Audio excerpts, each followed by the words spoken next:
Welcome, Anthony, to Making Connections.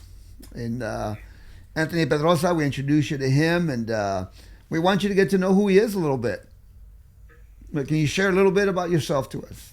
Absolutely. I wanted to tell you thank you for inviting me to this. I think it's some beautiful that you're doing here. I think life is all about connections, and what we do from sports and anything is a great connection piece. I'm originally from, I was born in Tucson, Arizona. Went to Tucson High and Canyon del Oro. And then out of there, I ended up, my mother, she's originally from Agua Prieta, Sonora. Entonces, siempre los ambos lados, ¿no? De México, Estados Unidos, Arizona, Sonora, Arizona, ¿no? La frontera. Y pues, after that, I grew up in Tucson playing, going up to Phoenix, playing Arizona Stars, AAU ball, and always trying to be better.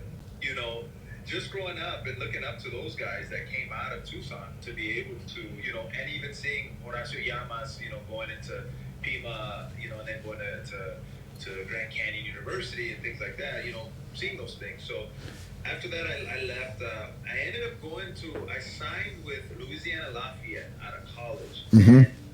Very small university. Prior to playing the season, I ended up signing with Oregon, but I ended up needing to get my degree from junior college in a year. So I ended up playing and had a really good year and got my degree, my associates in that 1 year. I did summer school, I did everything, right, just to be motivated to go play up there and get back and have 3 years to play at that time, right? And so ended up doing that, and ya después me fui a Oregon, and actually I ended up making All-American for JUCO there, and we had a pretty good season, and ended up losing to Odessa. They had a really good team back there in those days, and ended up, signed with Oregon.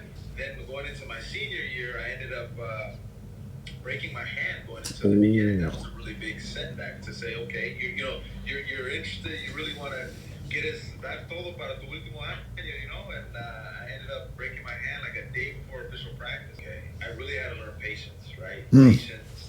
So that guys, we had a really good team, and that year I had to sit out the full beginning of the season, and then after that I ended up coming in during the end of the season. We made it to the Elite Eight, and so I ended up leaving there, and there was a coach in Nogales by the name of Jorge Leon from Sonora.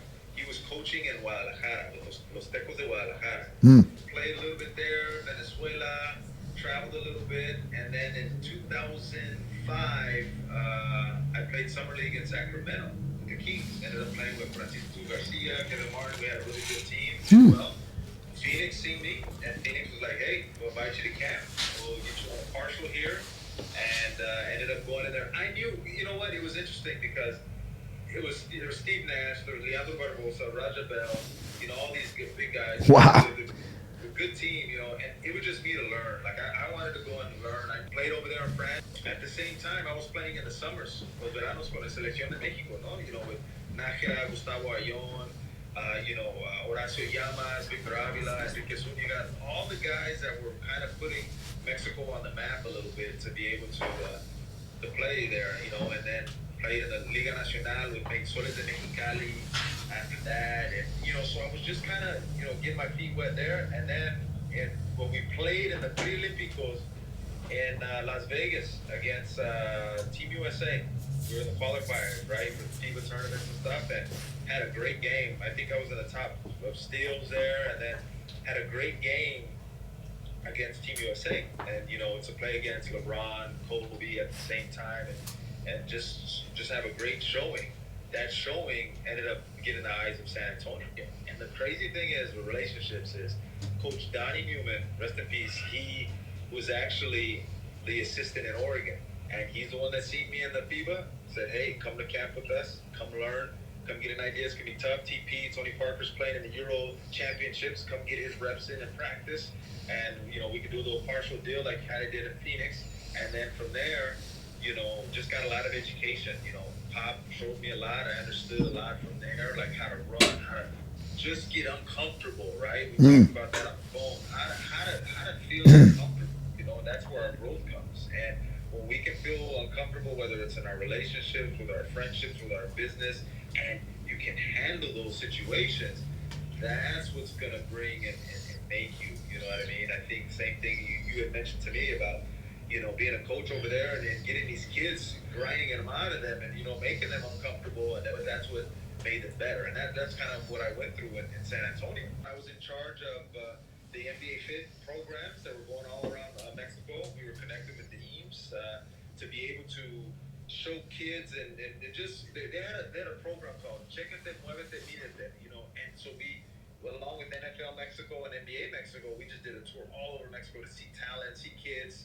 If there was a kid that came across that I said, oh, he's good, you make the contact, you make the call, and you present them to a university, to a kid, to a camp, to make them grow. And I'm always open. I said I never started a basketball academy, but I've always been open to it. If a kid has the bravery to reach out to me and say, hey, you know what? I want to know how it's done. What's your story?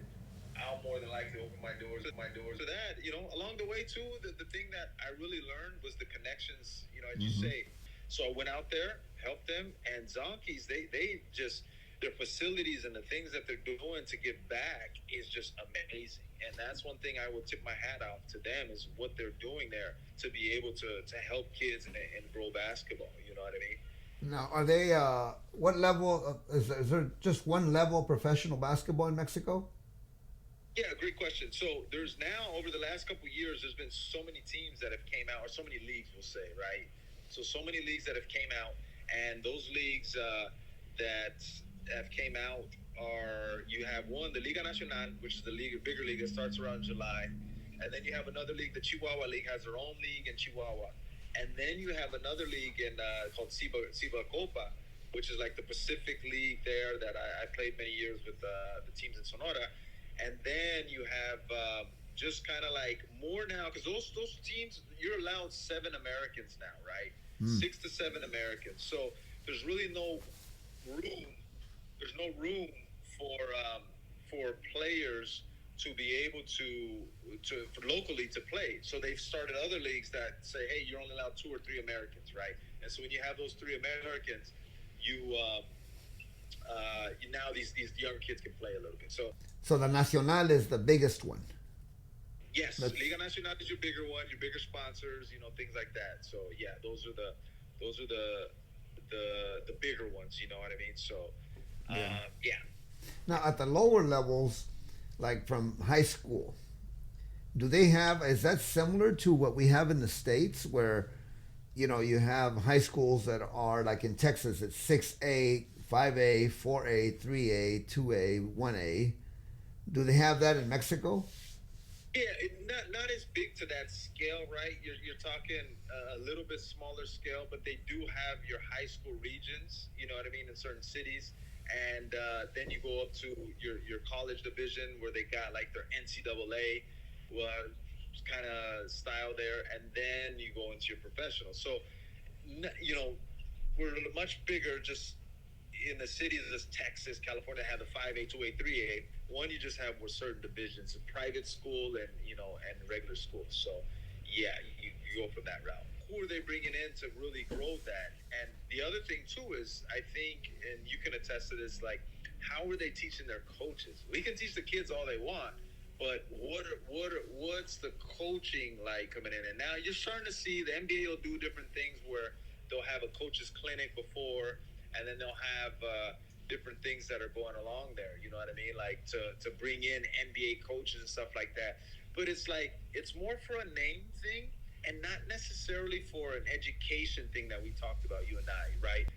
And the biggest question that I like that you presented is like, how are they motivating these kids, right? Mm-hmm. How are they?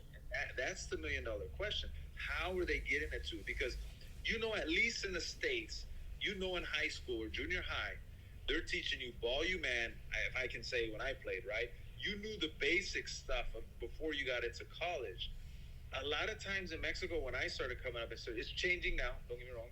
There was 2 types of coaches. There was the vámonos cabrón, si se puede. You know what I mean? Just con ganas, which is cool.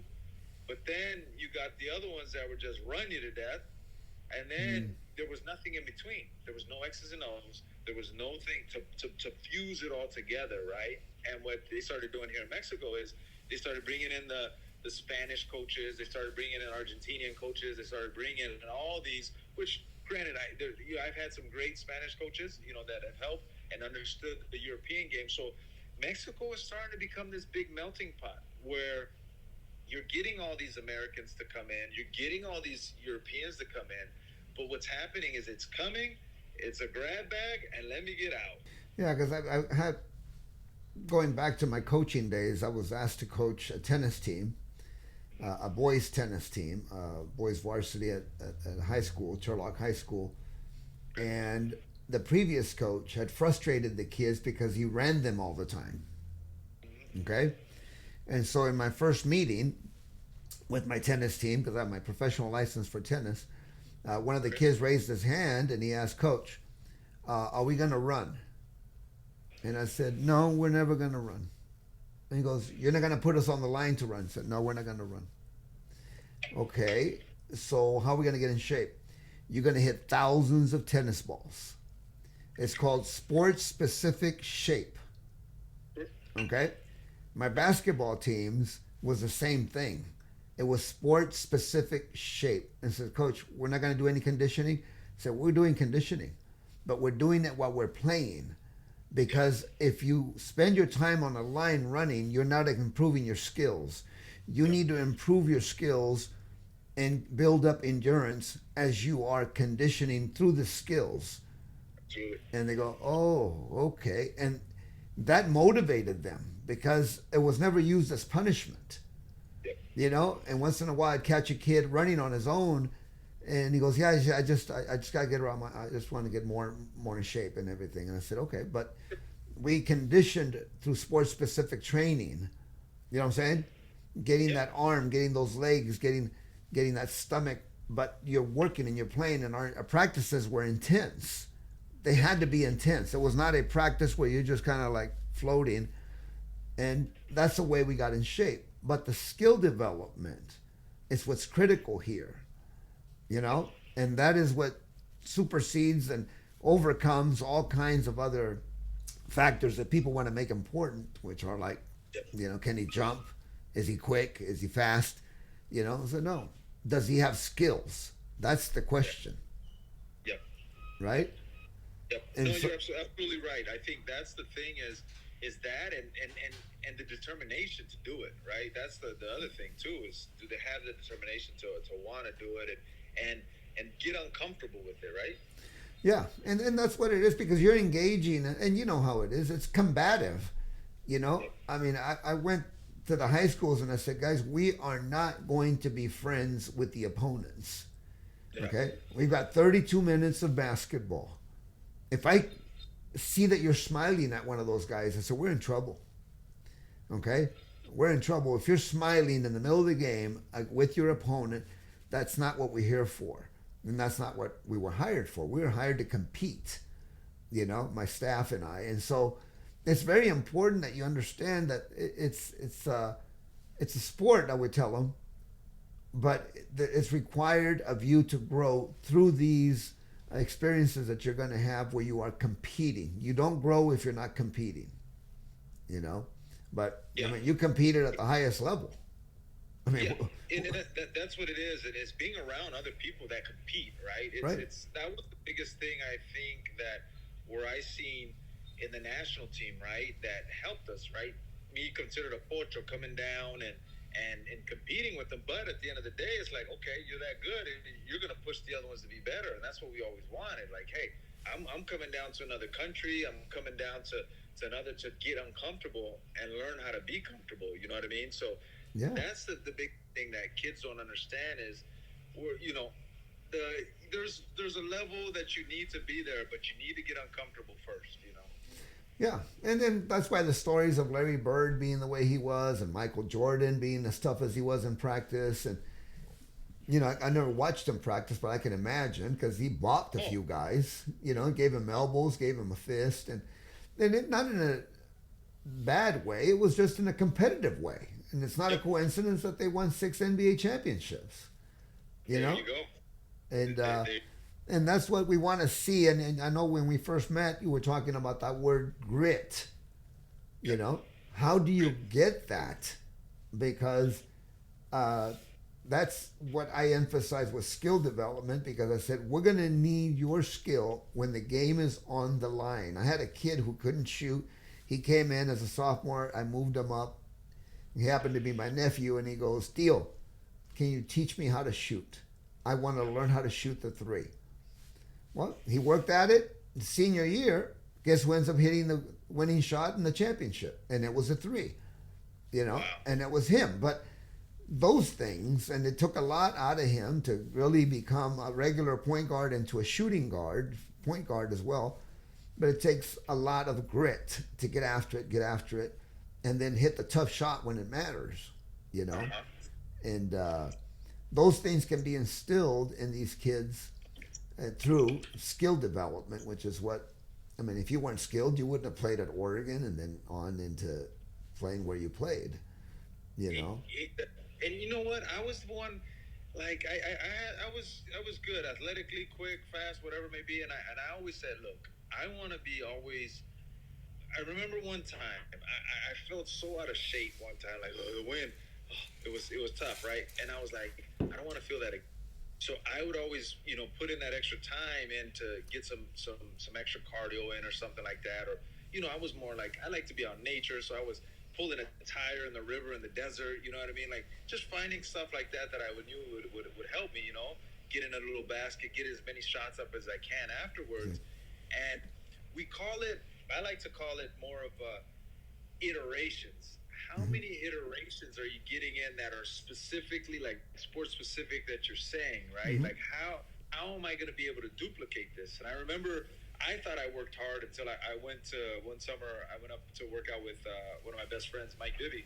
I went to go work out with him, and the Mm-hmm. work he was putting before and after, I'm like, oh my god, I thought I was working hard. This guy's doing, you know what I mean? And so it pays off. And understanding, it's like a seed. You're planting this right now to get the fruits of it later, but Right. you gotta put time and have that grit to keep doing it when nobody's watching you. That's the beauty of you being able to coach kids in that realm in high school, to be able to show them that, because that's what leads into life, right? When you get your next job, when you get your next opportunity, whatever, you gotta be prepared. And are you Right. preparing yourself the same way you did as an athlete? Are you preparing that? So Exactly. that's a lot of the things that I kind of take from sports. I always say this is my life. Sports was here that taught me a little bit to be able to take with me, and I'm sure Right. yourself too. And that's the beauty of whether you're making your best friends, your connections, everything, to be able to grow and getting in those uncomfortable. I call them. Like stock market. Stock market's going up and down, but it's moving up. You know Yeah. what I mean? But you'll see the little downs, but it's going up. You know what I mean? So, and that's how our life is in the same way. And I Yeah. use that as when I'm day trading the same way. It's like you're gonna have some losing days. Yeah. There's no excuses, huh? Yeah. There's no excuses for being successful, whether it's on the court or in your profession or whatever it is that you choose to do in life. Yeah. And those are the lessons that we really want to promote, is that you Yeah. get those lessons through sports. In our case, it was through basketball. Uh, and so I've applied those principles, those concepts, those Yeah. fundamentals in life outside, whether, as you mentioned even earlier, in your marriage and your families and everything. And so that's the beauty of basketball or sports Yeah. in general. I mean, I went through it in tennis as well.